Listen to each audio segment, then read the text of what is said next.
Hello मेरे प्यारे students. तो बच्चों, हमारे जो 12th के पुराने आए हुए बोर्ड के क्वेश्चन चल रहे थे उनको आगे बढ़ाते हैं। चैप्टर नंबर 2 के क्वेश्चन चल रहे थे, क्वेश्चन नंबर 21 पे पहुंच चुके हैं और आज हम लगाएंगे 2020 के क्वेश्चन। ठीक है, 2020 के क्वेश्चन आज हम लगाने वाले हैं। ठीक बच्चों, चलो शुरुआत करते हैं पहले सवाल से। आज का पहला क्वेश्चन, वैसे तो क्वेश्चन नंबर 21 है ये। Find the total charge stored in the network of capacitor connected between A and B as shown in figure below। आपको बताना है कि यहाँ पे एक डायग्राम बना हुआ है, उसमें 5 कैपेसिटर लगे हुए हैं, उसमें से A और B के बीच में कनेक्ट है। ठीक है, तो यहाँ पे इसका charge stored, total charge store बताना है। चलो ठीक है, एक काम कर लेते हैं। बैटरी लगी हुई है, बैटरी इन सबको चार्ज कर देगी। ठीक है, तो टोटल इन सब के अंदर कितना चार्ज इकट्ठा हो जाएगा ये हमें कैलकुलेट करना है। कर लेंगे। एक काम करो, अलग अलग निकालने से अच्छा ये है सब इन सारे कैपेसिटर्स का ना इक्विवेलेंट निकाल लो, टोटल निकाल लो। तो अब ये जो शेप है, ये कौन सी शेप होती है बच्चों? ये होती है व्हीटस्टोन ब्रिज की शेप। तो ये जो व्हीटस्टोन ब्रिज की शेप है, इस शेप में क्या खास बात होती है? देखो मैं आपको याद दिला दूं, इस तरीके से अगर 4 कैपेसिटर लगे होते हैं इस तरह से, इस तरह से 5वां लगा होगा यहाँ, इधर लगी होगी ए और बी के बीच में ये इस तरह से बैटरी। तो इस शेप को कहते हैं बच्चों व्हीटस्टोन ब्रिज।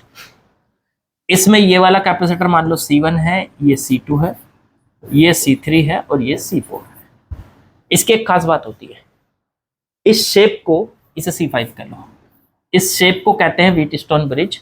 और अगर इस व्हीटस्टोन ब्रिज में इसका ये कैपेसिटर और ये वाला कैपेसिटर है, इन दोनों का कैपेसिटेंस का रेशो करें, फिर इनके सामने जो पड़ रहे हैं C3 और C4, इनका भी रेशो करें, तो आपको ये जान के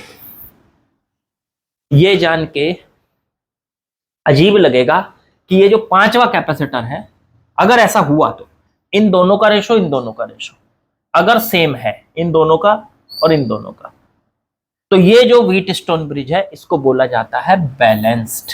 क्या बोला जाता है? बैलेंस्ड। ये बन गया बैलेंस्ड व्हीटस्टोन ब्रिज। और इस व्हीटस्टोन ब्रिज की खासियत ये है, ये जब बैलेंस हो जाता है तो ये जो 5वां कैपेसिटर बीच में लगा है इसमें चार्ज नहीं जाएगा, इसमें चार्ज नहीं जाएगा। ये है कैपेसिटर का व्हीटस्टोन ब्रिज। और जब ये बैलेंस हो जाता है तो बीच वाले कैपेसिटर में चार्ज कभी नहीं जाता। ठीक है, तो फिर हम उसको हटा सकते हैं।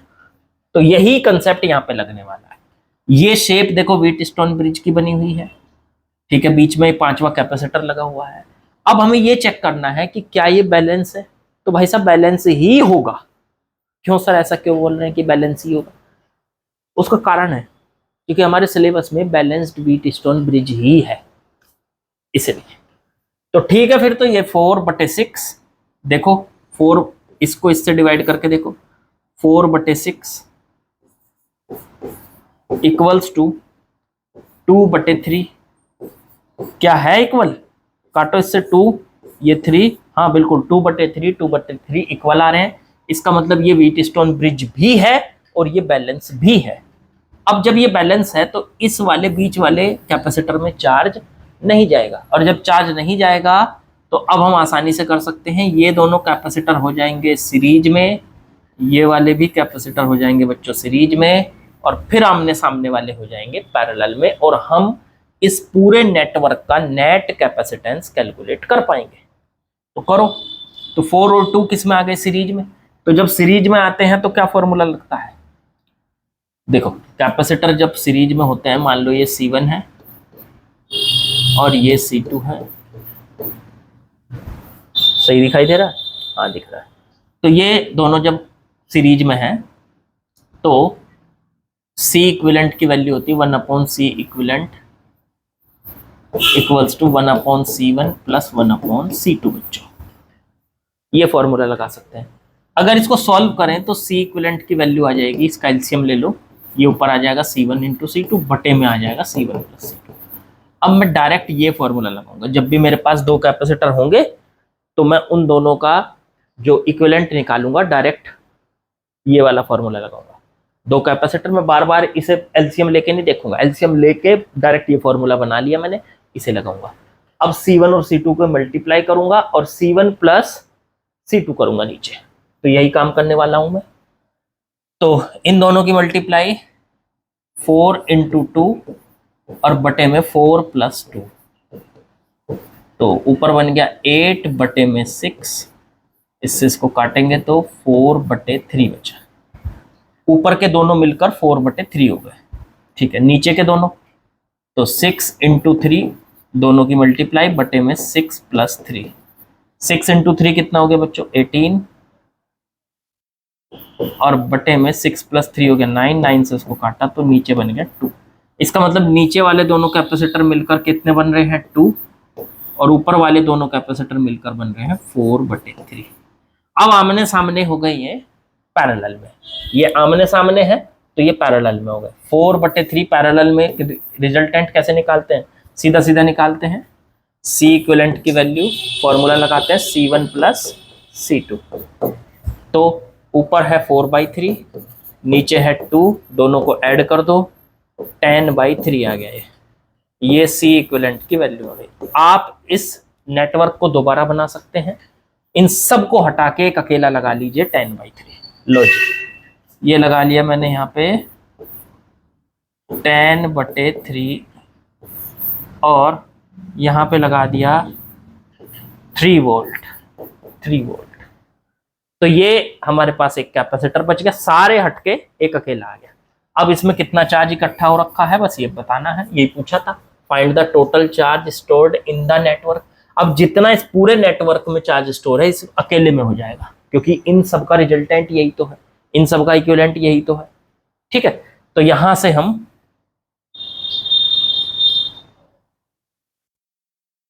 Q = C × V लगाने वाले हैं। तो C की वैल्यू 10/3 इंटू में V, वोल्टेज कितनी है? ये रही वोल्टेज, ये जो बैटरी की वोल्टेज है सारी से ही मिल जाएगी, तो इंटू में 3, 3 से 3 कट गया तो ये आ गया 10 माइक्रोकूलम। यही हमारा बच्चों आंसर है। इसका मतलब यहाँ पर 10 माइक्रोकूलम चार्ज इस कैपेसिटर के अंदर इकट्ठा होगा, ये सारे कैपेसिटर मिलकर इतना चार्ज इकट्ठा कर लेंगे। ये हो गया आपका आंसर, ठीक है। तो बड़ा आसान सा सवाल था, चलिए आगे बढ़ते हैं। चलिए क्वेश्चन नंबर 22 पे आ गए हैं, करते हैं जरा इसको सॉल्व। ये थ्योरेटिकल क्वेश्चन है, नोट्स में लिखा हुआ है साफ साफ। Right 2 important characteristics of equipotential surface. Equipotential surface की 2 इंपॉर्टेंट प्रॉपर्टी कैरेक्टरिस्टिक बताइए। एक तो यही होती है कि जो इक्विपोटेंशियल सरफेस होती है उसकी सरफेस के हर पॉइंट पर पोटेंशियल जो है सेम होता है। तो पहली कैरेक्टरिस्टिक तो यही लिख देंगे, potential on equipotential surface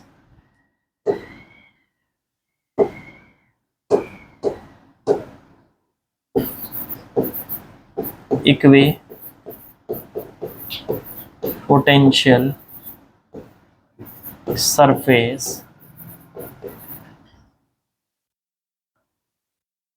is same everywhere। पूरी सरफेस पे हर जगह ये सेम होता है। चलो एवरीवेयर। दूसरी देखो, इक्विपोटेंशियल सरफेस पे जब आप किसी एक चार्ज को उठा के सरफेस के एक पॉइंट से दूसरे पॉइंट पर ले जाते हो, मान लो यहाँ से रहना सरफेस पे ही है पर एक पॉइंट से दूसरे पॉइंट पे ले जाते हो, तो आपका जो किया हुआ वर्क है वो 0 होता है। आप कौन? आप हैं एक्सटर्नल एजेंट, बाहर से काम करने वाले, ठीक है। तो एक्सटर्नल एजेंट का वर्क चार्ज को खिसकाने में एक पॉइंट से दूसरे पॉइंट तक वर्क 0 होता है। ये भी इसी की प्रॉपर्टी है। 2 लिख दी, और बहुत सारी है। 2 इक्विपोटेंशियल सरफेस कभी एक दूसरे को काटती नहीं है, ये भी है। 2 इक्विपोटेंशियल सरफेस जो है मतलब किस फिगर की होती है, किस शेप की होती है, ये भी बहुत सारी, मतलब काफी सारी प्रॉपर्टी है, वो आपको सारी लिखी हुई मिल जाएंगी। यहाँ पे दो ही पूछी थी, हमने बता दी। चलिए नेक्स्ट क्वेश्चन पे चलते हैं। इसमें कहा है the physical quantity having SI unit Newton पर कूलाम, न्यूटन पर कूलाम इनटू मीटर इज, तो वो फिजिकल क्वांटिटी बताओ जिसकी एसआई यूनिट न्यूटन पर कूलाम इनटू मीटर है। तो वो है भाई साहब इलेक्ट्रिक पोटेंशियल। कैसे सर? अच्छा, इलेक्ट्रिक फील्ड का फॉर्मूला बताओ क्या होता था? फोर्स अपॉन में चार्ज। हाँ, तो फोर्स की यूनिट न्यूटन, ठीक है, और चार्ज की यूनिट कूलाम, तो न्यूटन बटे कूलाम हो। अच्छा, अगर हम इलेक्ट्रिक फील्ड की मल्टीप्लाई डिस्टेंस के साथ करते थे तो आता था वोल्टेज पोटेंशियल। तो ठीक है, इलेक्ट्रिक फील्ड हो गया न्यूटन बटे कूलाम, इसकी यूनिट, और डिस्टेंस की हो गई इनटू में मीटर। तो ये बन गया न्यूटन कूलाम की पावर -1 इनटू में मीटर। ये हो गई यूनिट, न्यूटन कूलाम की पावर -1 इनटू में मीटर। ये हो गया, इसका मतलब ये किसकी यूनिट है? यूनिट ऑफ वी की यूनिट है, इलेक्ट्रिक पोटेंशियल की यूनिट है। बस यही हमारा आंसर हो गया, आंसर है इलेक्ट्रिक पोटेंशियल। तो बिल्कुल आसान था, ये भी फॉर्मूला याद होना चाहिए बस। चलिए नेक्स्ट क्वेश्चन पे आते हैं, क्वेश्चन नंबर 24। इसमें क्या दिया है? A proton released from rest in an electric field will start moving towards a region of potential in the field. अच्छा, एक प्रोटॉन है, उसको रिलीज कर दो रेस्ट से, इलेक्ट्रिक फील्ड में है वो, तो वो किधर मूव करेगा? Moving towards the region of low potential या डिक्रीजिंग पोटेंशियल, एक ही बात है। इन्होंने डिक्रीजिंग लिखा हुआ है, पर मेरे हिसाब से यहाँ पे ज्यादा बढ़िया वर्ड है लो पोटेंशियल। देखो होता क्या है भाई, मान लीजिए इलेक्ट्रिक फील्ड ऐसे जा रहा है इस तरह से, तो हमें एक तो ये प्रॉपर्टी पता होनी चाहिए कि इलेक्ट्रिक फील्ड की जो लाइनें होती है हमेशा हाई पोटेंशियल से लो पोटेंशियल की तरफ चलती है। जहां से शुरू होती है वहां का पोटेंशियल हाई होता है, और जहां खत्म होती है या खत्म नहीं होती, जहां पे जैसे जैसे चलती जाती है पोटेंशियल लो होता जाता है। ठीक है, तो अब सोचो, अगर मैं यहाँ पे एक प्रोटॉन रख दूं, प्रोटॉन पे कैसा charge? Plus charge. Plus charge पे फोर्स किस तरफ लगेगा? इस तरफ लगेगा। तो क्या ये प्रोटॉन इस तरफ भागेगा? हाँ भागेगा। तो इस तरफ जाते हुए, क्योंकि प्रोटॉन है प्लस चार्ज पे हमेशा फील्ड की डायरेक्शन में फोर्स लगता है, तो इस पे इधर लगेगा तो ये इधर मोशन करेगा, इधर चलेगा, इधर मूव करेगा ये। तो जब ये इधर मूव करेगा तो किधर मूव कर रहा है? अब इन्होंने पूछा है कि ये moving towards a region of, किस तरफ मूव कर रहा है? तो लो पोटेंशियल की तरफ मूव कर रहा है, जहां पे पोटेंशियल कम है उस तरफ मूव कर रहा है, इसलिए हमारा आंसर हो गया यहाँ पे लो पोटेंशियल। ठीक है, तो ये वर्ड ज्यादा सही है इसके लिए। चलो चलिए नेक्स्ट क्वेश्चन पे आते हैं बच्चों। क्या दिया है इसमें? कहा the work done in moving a charge particle between 2 points in a uniform electric field does not depend on the path followed by the particle. Why? देखो एक बात सुनो, इलेक्ट्रिक फील्ड है ये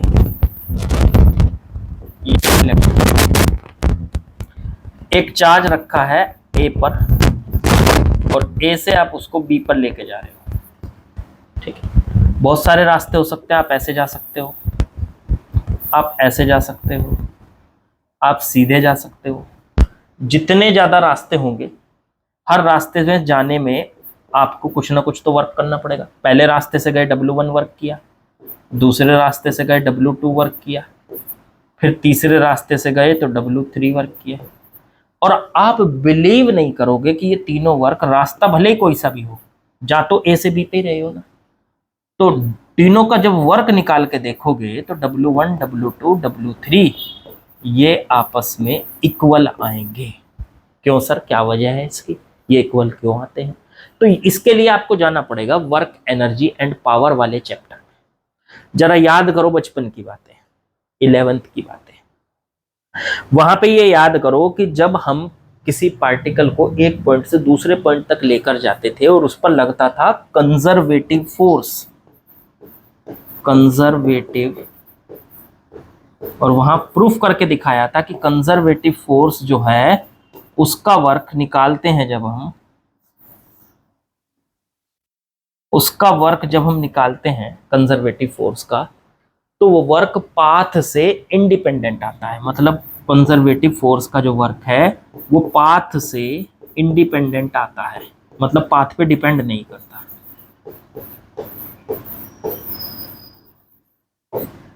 पाथ से इंडिपेंडेंट आता है। वही कंसेप्ट यहां पे लग रहा है। क्यों? क्योंकि इलेक्ट्रिक फील्ड जो है ये एक कंजर्वेटिव फोर्स है, या इलेक्ट्रोस्टैटिक फोर्स जो होता है वो एक कंजर्वेटिव फोर्स होता है, कंजर्वेटिव फोर्स होता है। तो इलेक्ट्रोस्टैटिक में हमको ये बात ध्यान रखनी है कि यह एक कंजर्वेटिव फोर्स है, इस वजह से इसका जो वर्क होता है वो पाथ से इंडिपेंडेंट होता है। और इसका प्रूफ हमने किया था बच्चों वर्क एनर्जी एंड पावर वाले चैप्टर में। वहां पे हमने किया था कि mg मतलब जो वेट है बॉडी का वो भी एक कंजर्वेटिव फोर्स है, जितने भी फील्ड फोर्स हैं वो सारे कंजर्वेटिव होते हैं। इनका जो वर्क होता है वो पाथ पे डिपेंड नहीं करता है। यहाँ पे इलेक्ट्रिक फील्ड भी तो एक फोर्स है। अब आप कहोगे सर इलेक्ट्रिक फील्ड फोर्स है, वो तो फोर्स बटे चार्ज है। हाँ, तो फोर्स बटे चार्ज का मतलब तो समझो जरा। फोर्स का मतलब इलेक्ट्रिक फील्ड का मतलब फोर्स बटे चार्ज। इसको फील्ड तो करो। इसका मतलब है कि जैसे मान लीजिए किसी चार्ज पे 2 कूलम का चार्ज है और उस पर 10 न्यूटन का फोर्स लग रहा, तो उसका इलेक्ट्रिक फील्ड कितना हो जाएगा? 10/2 मतलब 5 न्यूटन पर कूलम। इसका मतलब 1 कूलम पे कितना फोर्स लग रहा है? 5 न्यूटन। 1 कूलम पे 5 न्यूटन, 1 कूलम पे 5 न्यूटन तो फोर्स हुआ ना। 1 कूलम पे लगने वाले फोर्स को ही इलेक्ट्रिक फील्ड कहते हैं। समझो, इलेक्ट्रिक फील्ड एक फोर्स ही है, बस 1 कूलम पे लगने वाला फोर्स है। तो जब ये फोर्स है तो ये कंजर्वेटिव होगा। इलेक्ट्रोस्टैटिक फोर्स कंजर्वेटिव होता है, ये भी कंजर्वेटिव हो गया। अब ये कंजर्वेटिव है तो भाई फिर तो सिंपल सी बात है कि अगर ये कंजर्वेटिव है तो इसका जो वर्क होगा वो डिपेंड ही नहीं करेगा पाथ पे। अब इलेक्ट्रिक फील्ड का वर्क पता कौन होता है?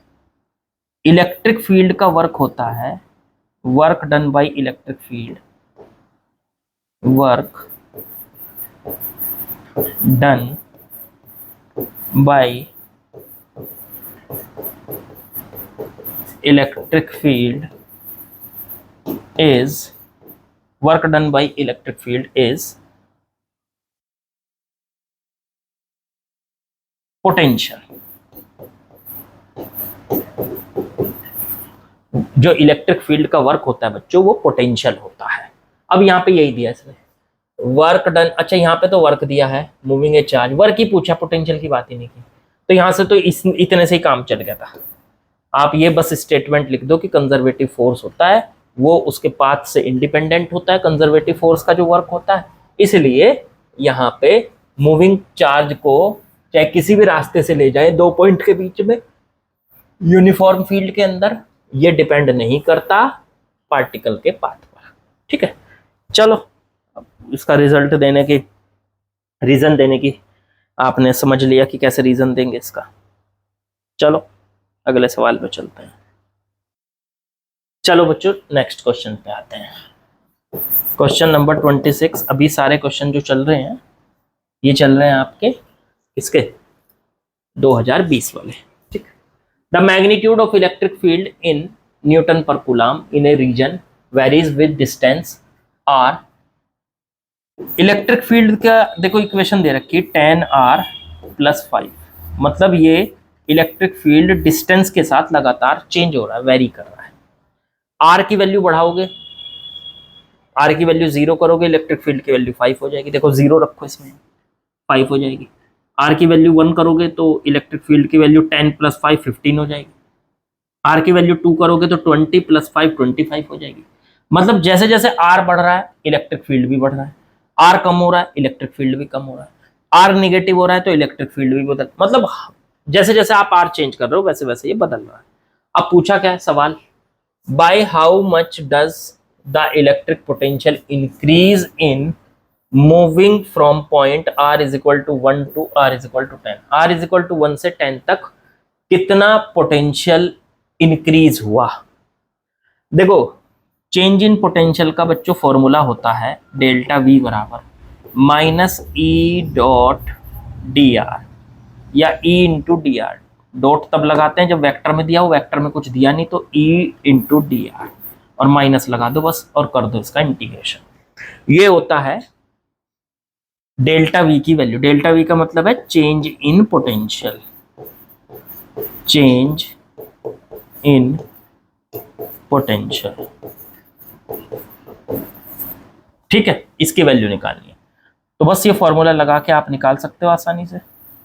माइनस में ई की वैल्यू रखो यहाँ पे 10r प्लस 5 इंटू में डी आर। इंटीग्रेशन करो, कहाँ से कहाँ तक करोगे, लिमिट कहाँ से रखोगे, r इज इक्वल टू 1 से 10 तक, तो 1 से लेके बच्चों 10 तक इसके लिमिट रख दी। चलो शुरू करो, माइनस को ले लो बाहर, 10 बाहर, r की पावर 1 का इंटीग्रेशन r की पावर 2/2 प्लस 5 बाहर, अंदर बचा dr का इंटीग्रेशन r और लिमिट 1 से लेके 10। ठीक है, अब यहां से पूछा है इसकी वैल्यू। चलो वैल्यू रखो, पहले तो 10 रखो इसमें, r की जगह वो अपर लिमिट रखी जाती है, तो ये 10 इंटू में r की जगह 10 रखा तो 10 का स्क्वायर और बटे में 2 प्लस 5 इंटू में 10, फिर माइनस, अब 1 रखो तो 10, r की जगह 1 रख दिया तो 1 बटे 1 का स्क्वायर बटे 2 और फिर माइनस में 5 इंटू में 1, ये दोनों चीजें माइनस हो जाएंगी। सॉल्व कर लो इसको थोड़ा ऊपर करना पड़ेगा।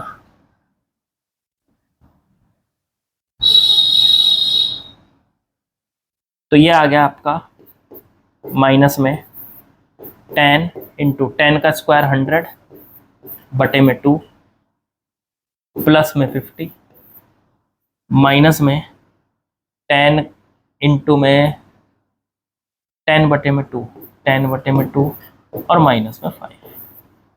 इसे सॉल्व कर लो, ये इससे कटेगा 5, ये आ गया 500 प्लस 50 माइनस में 5 माइनस में 5।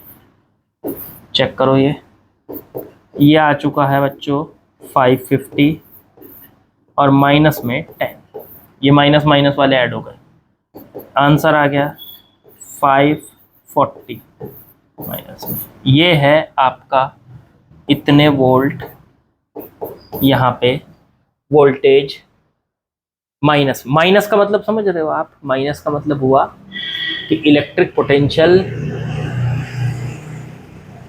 फाइनल माइनस इनिशियल, और माइनस आया तो इंक्रीज हुआ ना।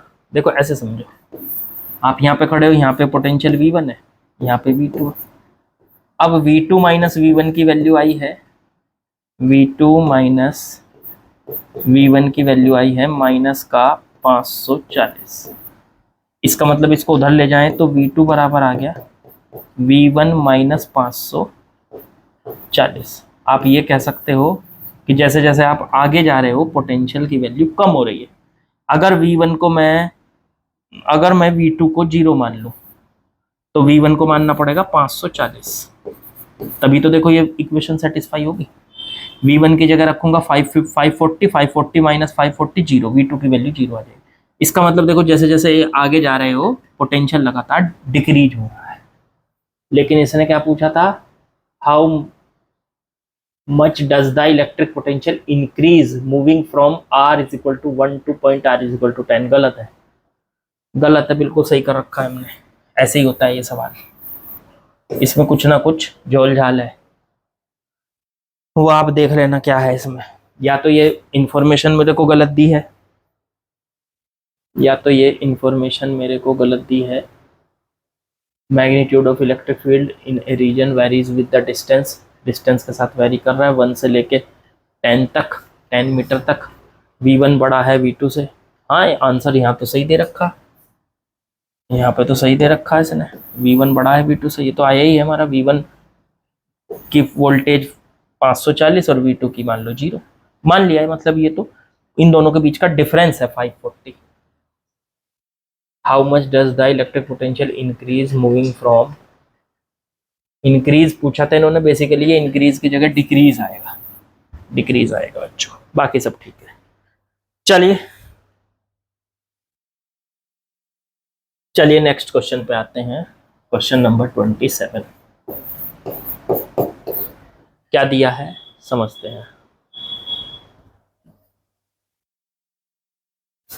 इस प्रकार 2 point charges Q1 and plus Q1 and minus Q2 are placed at R distance apart. Obtain the expression for the amount of work done. Place a third charge Q3 at the midpoint of line joining the two charges. आपको बताना है, अच्छा ये सवाल अच्छा है, जरा फिर से पढ़ देता हूं मैं। इसने बोला कि 2 पॉइंट चार्ज हैं आपके, Q1 एक वो तो प्लस का है और Q2 माइनस का है, और R डिस्टेंस पर एक दूसरे से हैं। ठीक है, बना लो।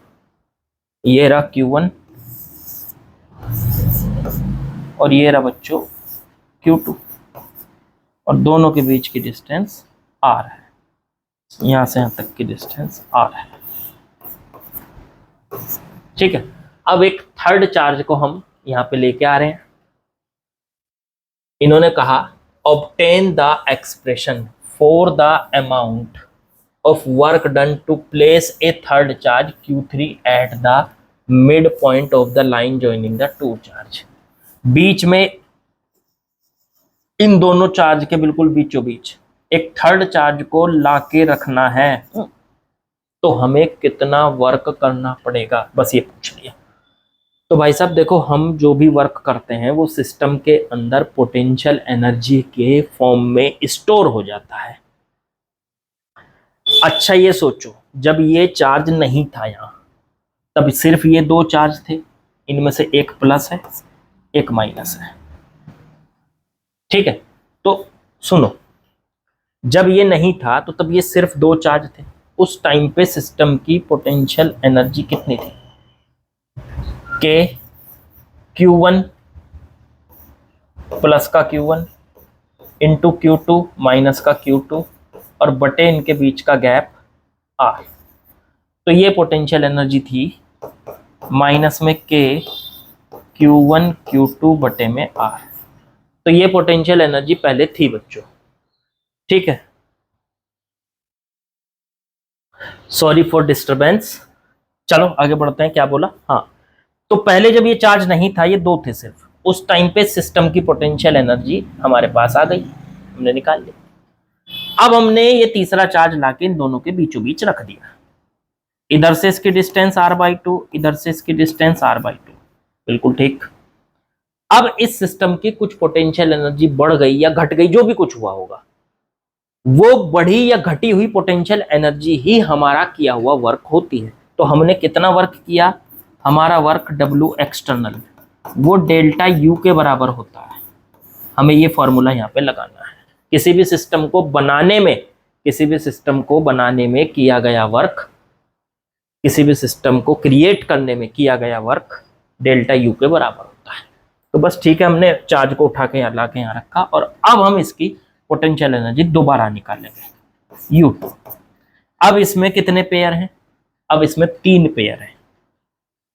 एक ये दोनों ले लेंगे, 2 मतलब Q1 Q3 Q3 Q2 और Q1 Q2 तो पहले से ही है, पहले Q1 और Q2 को ही ले लो। तो K Q1 की वैल्यू,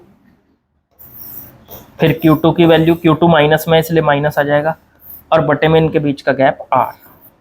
ये तो हो गई ये दोनों, ठीक। अब इन दोनों को ले लो, ये 2 Q1 और Q3, तो प्लस में K Q1 Q3 और बटे में इनके बीच का गैप R/2, ये दोनों आ गए। अब इन्हें ले लो, फिर ये आ गया K। अब देखो ये Q2 माइनस में इसलिए माइनस में आ जाएगी, तो माइनस का K Q3 इंटू में Q2 और बटे में R/2। लो जी, ये एनर्जी आपके पास आ चुकी है। जरा से थोड़ा सा सॉल्व कर लेते हैं।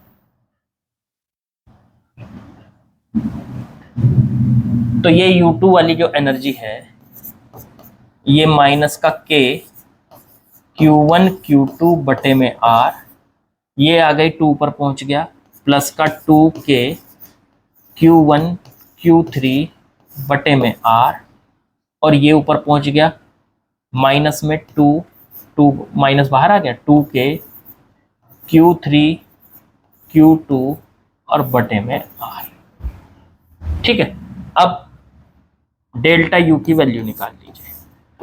जो डेल्टा U आएगा वही हमारा किया हुआ वर्क होगा।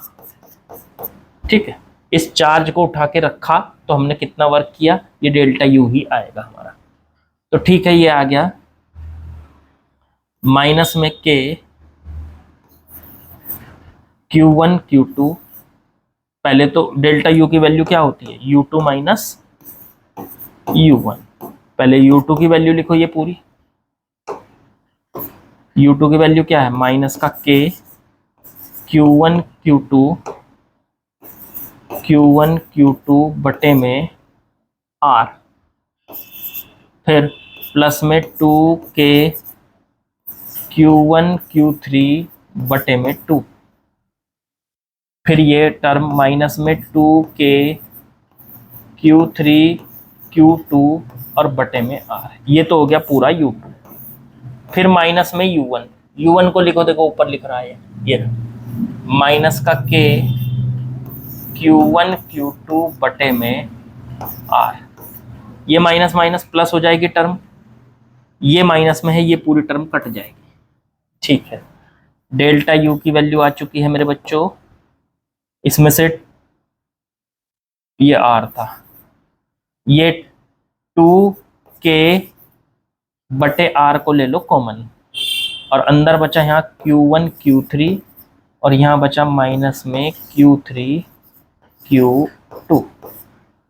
Q3 भी कॉमन आ रहा है तो 2K Q3 को भी कॉमन ले लो, अंदर बचा Q1 माइनस Q2 और बटे में R, that is delta U। और डेल्टा U ही होता है हमारा किया हुआ वर्क। हम कौन हैं, हम हैं जी एक्सटर्नल एजेंट। हमने बाहर से जितना भी वर्क किया ये टोटल कैलकुलेट होके बच्चों आ गया। तो मेरे ख्याल से बहुत बढ़िया से आपको समझ में आ रहा होगा। चलो आगे बढ़ते हैं। अच्छा, एक मिनट, इसमें भी दूसरा सवाल भी पूछ रखा है, सेकंड लाइन भी पूछ रखी है। ये रही, इन्होंने ये भी पूछ रखा है इसमें, eight what distance from charge Q1 on the line joining the two charges in terms of Q1 and Q2 and R will this work done be 0। ये वर्क डन जो आया है निकल के आपका Q1 Q2 और R के terms में आया है,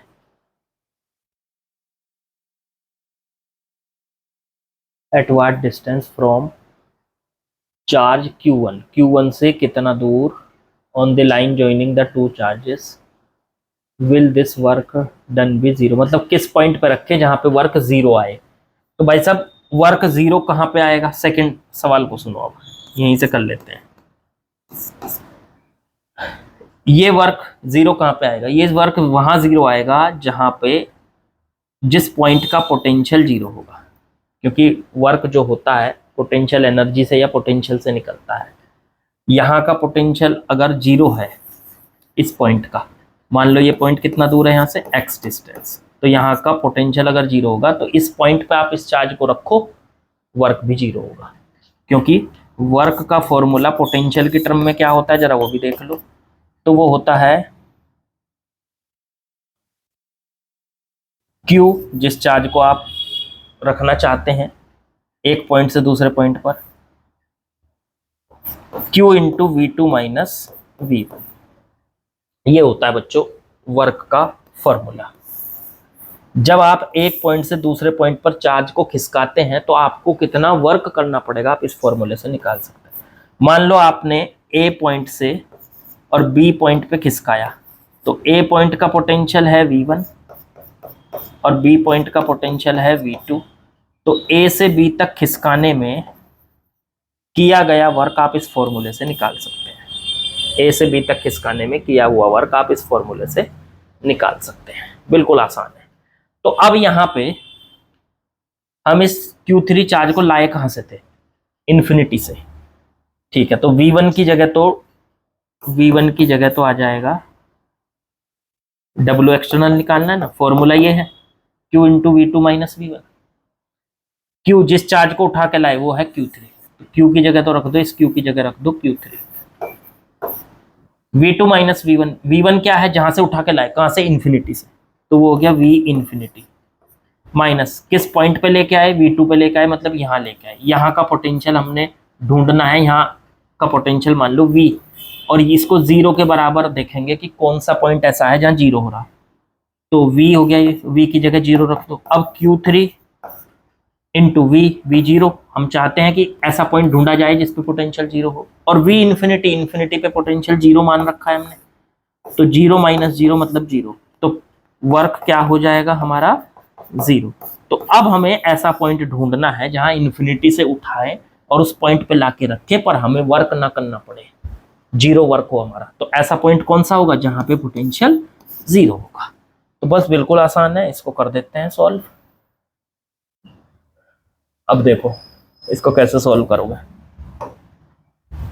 एक काम करो, दोबारा बनाता हूं इधर तो है Q1, इधर है Q2, वो भी माइनस में, बीच में एक ऐसा पॉइंट जहां पे पोटेंशियल 0 है, हमें कैलकुलेट करना है।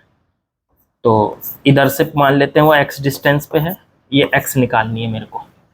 तो कैसे निकालोगे? अब यहाँ पे जो पोटेंशियल होगा वो दो वजह से होगा, Q1 की वजह से तो V1, और Q2 की वजह माइनस Q2 की वजह से V2। दोनों को ऐड कर दो तो V1 प्लस V2, यहाँ का टोटल पोटेंशियल आ गया V नेट पोटेंशियल आ गया आपका बच्चों। कितना आएगा ये पोटेंशियल? तो V1 की वैल्यू K Q1 और बटे में x, याद है? चार्ज से x डिस्टेंस पर पोटेंशियल कितना होगा? तो K चार्ज कितना है? Q1, और कितनी दूर है वो पॉइंट जहां पे पोटेंशियल निकालना है? x, तो बटे में x, ये फॉर्मूला है। V2 कितना होगा? तो चार्ज से ये कितनी दूर है? तो दोनों के बीच में डिस्टेंस थी टोटल r, तो इधर वाली डिस्टेंस हो गई r माइनस एक्स। ये यहां से यहां तक की डिस्टेंस, ये पूरी r है, इसमें से x माइनस हो गई तो ये बची r माइनस एक्स। तो ये है K Q की जगह माइनस Q2 और बटे में r माइनस एक्स। बस x की वैल्यू निकालनी है हमको। अब ये जो नेट पोटेंशियल है, हम चाहते हैं ऐसा x ढूंढा जाए जहां पे ये नेट पोटेंशियल 0 हो जाए, तो बस x निकालना है इसका मतलब हमको। तो चलिए इसे इधर ले आइए, K माइनस में Q2 बटे में r माइनस एक्स बराबर K Q1 और बटे में x। K से K कट गया। अच्छा, ये इधर आके ना माइनस से प्लस हो गया, ठीक है, इसे सॉल्व कर लो, माइनस से प्लस हो गया। अब इसके कर दो क्रॉस मल्टीप्लाई, इसकी इधर, तो ये हो गया Q2 इंटू में x इज इक्वल टू, इसके इधर करेंगे तो r इंटू Q1 और माइनस में x इंटू Q1। इसे इधर ले आइए, x कॉमन ले लीजिए तो अंदर बचा Q1 प्लस Q2 और उधर r इंटू Q1। x की वैल्यू निकालिए बच्चों, तो r Q1 बटे में Q1 प्लस Q2, ये है हमारा डिस्टेंस। ये वो पॉइंट है जहां पे अगर हम Q3 को लाके रखें तो हमें कोई वर्क नहीं करना पड़ेगा, हमारा जो वर्क है वो बच्चों 0 होगा। ये वो पॉइंट है, ये वो पॉइंट है जहां पे हमारा किया हुआ वर्क 0 होगा, ठीक है।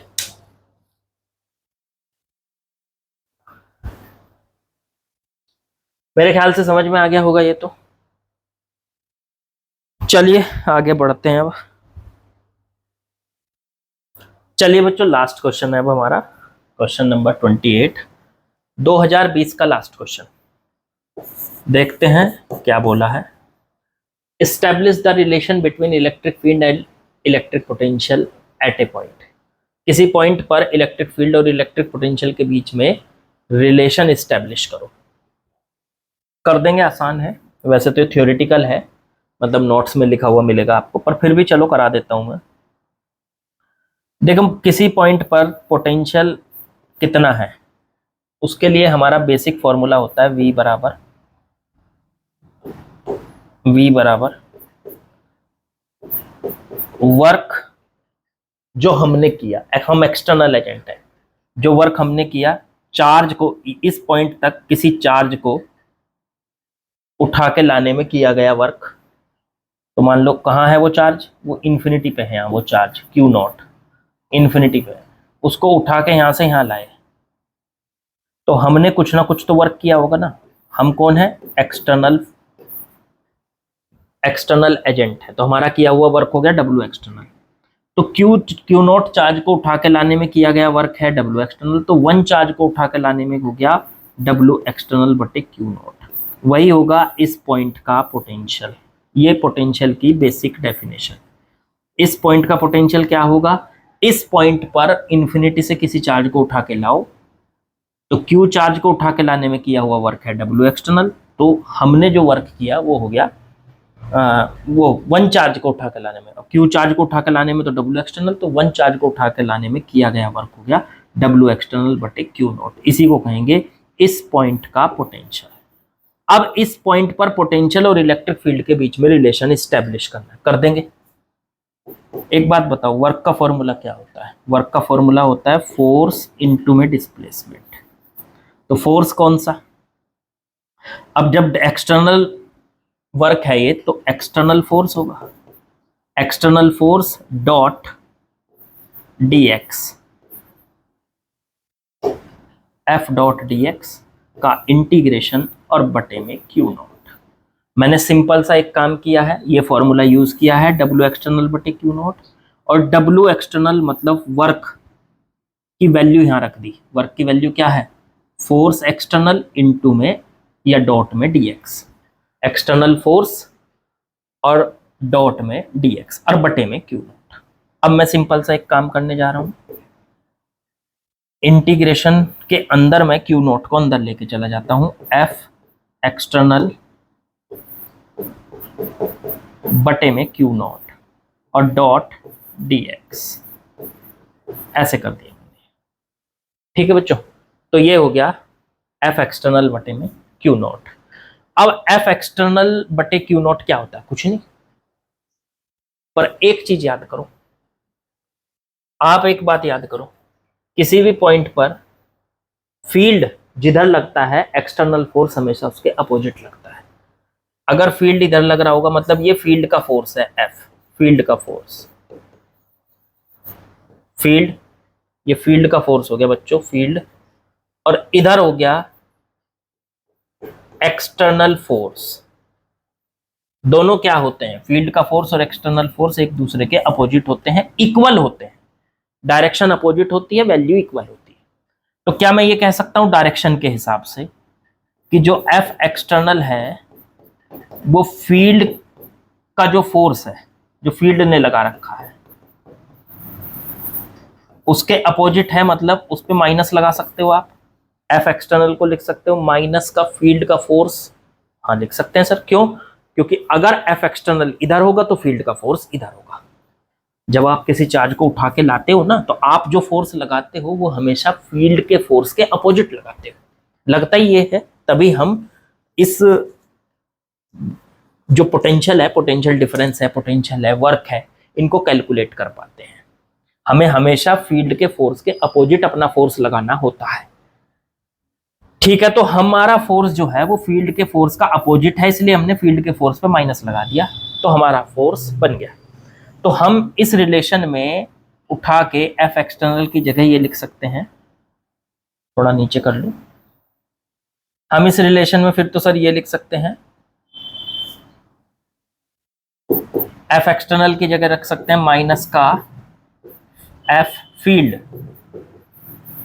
फील्ड का फोर्स, और बटे में Q0 और डॉट में dx, ये रख सकते हैं। अब आपको याद होगा इलेक्ट्रिक फील्ड की वैल्यू क्या होती थी, इलेक्ट्रिक फील्ड की वैल्यू होती थी इलेक्ट्रोस्टैटिक लगने, किसी चार्ज पे कितना फोर्स लग रहा है, मतलब फील्ड का फोर्स, और बटे में वो चार्ज, ये होती थी इलेक्ट्रिक फील्ड की वैल्यू। तो इलेक्ट्रिक फील्ड, इसकी जगह हम क्या लिख सकते हैं, इसकी जगह हम ई लिख सकते हैं, माइनस को ले लो बाहर, तो ये आ गया बच्चों ई dot D x. D x की जगह डी आर भी लिख देते हैं, कई बुक्स के अंदर आपको डी आर लिखा हुआ मिल जाएगा, मैं डी एक्स ही लिखता हूं। ये आ गया किसी पॉइंट पर पोटेंशियल और उसी पॉइंट पर इलेक्ट्रिक फील्ड के बीच में रिलेशन। ठीक है, आप किसी भी तरीके से कर सकते हो सकता है नोट्स में मैंने दूसरे तरीके से कर रखा हो, आप कहीं किसी और कोचिंग में पढ़ते हैं तो वहां किसी और तरीके से कर रखा हो, कैसे भी हो सकता है, तरीका यही है, मतलब निकालना यही है।